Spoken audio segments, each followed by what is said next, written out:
de loi concernés par les partis politiques, par le MGC par exemple, pour leur dire qu'il ne s'agit pas de nous, notre ressenti. On est à un stade où on doit dire, quelle que soit la marque du vélo, il faut qu'on pédale parce qu'on doit aller libérer la Côte d'Ivoire. C'est de ça qu'il s'agit. Je nous en supplie, tout ce temps que nous sommes, je vous demande pardon. Ça fait longtemps que beaucoup de personnes ne me voient pas dehors. Mais il y va de la souveraineté de la nation. Ils considèrent qu'ils ont neutralisé notre victoire à la Cour pénale internationale. Ils ont pris nos leaders. D'autres sont des leaders, d'autres sont devenus des dealers. On est dans un problème au jour d'aujourd'hui où ils considèrent que la femme ivoirienne est une femme insoumise. Déjà de 1. Ils considèrent qu'ils ont confisqué notre victoire à la Cour pénale internationale en les ayant gardés pendant 2 ans en Belgique. Là, je vous parle en termes de géostratégie, c'est compliqué. Pour eux, la Côte d'Ivoire, c'est bouclé, c'est géré. Ils le disent par certaines personnes. Et quand les gens l'ont dit, aujourd'hui, ils sont sous terre. Ceux qui ont dit c'est bouclé, c'est géré, c'est fini. Parce qu'ils l'ont dit, parce que dans les instances là-bas, occultes, on leur a dit d'aller dire ça. Mais eux, ils n'ont pas la révélation et le discernement. Il y va de la souveraineté de la Côte d'Ivoire. Ce n'est pas question d'MGC. On considère que nous tous qui portons les Marie Capable, le Pagne et Yves Capable, ainsi de suite, ils considèrent que Simone Gbagbo c'est une insoumise au système. Nous sommes des non-alignés. C'est nous qui disons que oui, au MGC, on ne s'entend pas avec Pierre-Paul Jacques, on ne s'entend pas avec ceux qui sont là.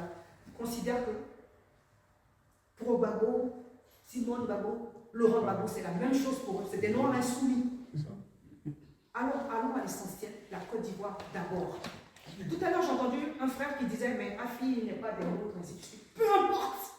Même si on peut aller récupérer les gens du RHDP pour qu'ils nous rejoignent. Parce que la Côte d'Ivoire, d'abord. C'est important ce que je suis en train de vous dire.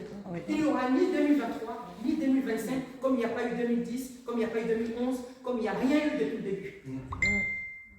Parce qu'en 1960, quand ils ont signé les décrets, on n'a pas lutté pour avoir notre indépendance. C'est une passation de service.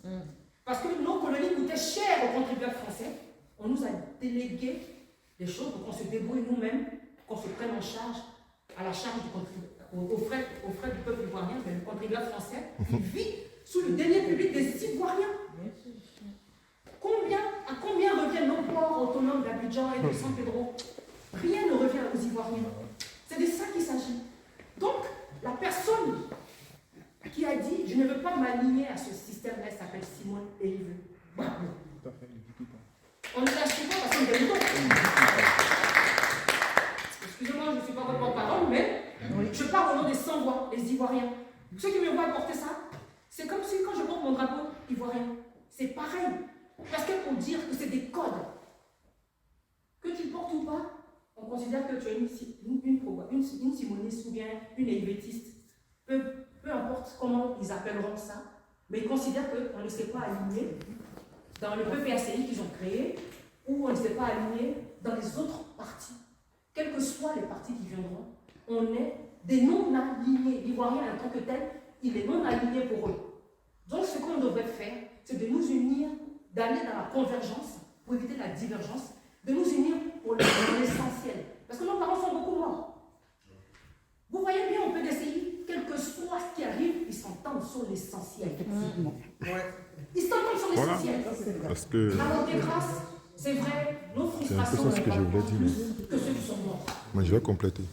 Elle a décidé C'est ce que je voulais de dire. mettre M. Sibaï, que je ne connais pas, je l'ai vu aujourd'hui. Je ne suis pas son porte-parole, mais je suis une femme leader.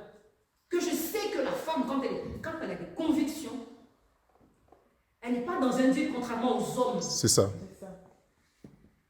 Et c'est pour ça que je me suis mise aux côtés de la première dame pour travailler pour la Côte d'Ivoire.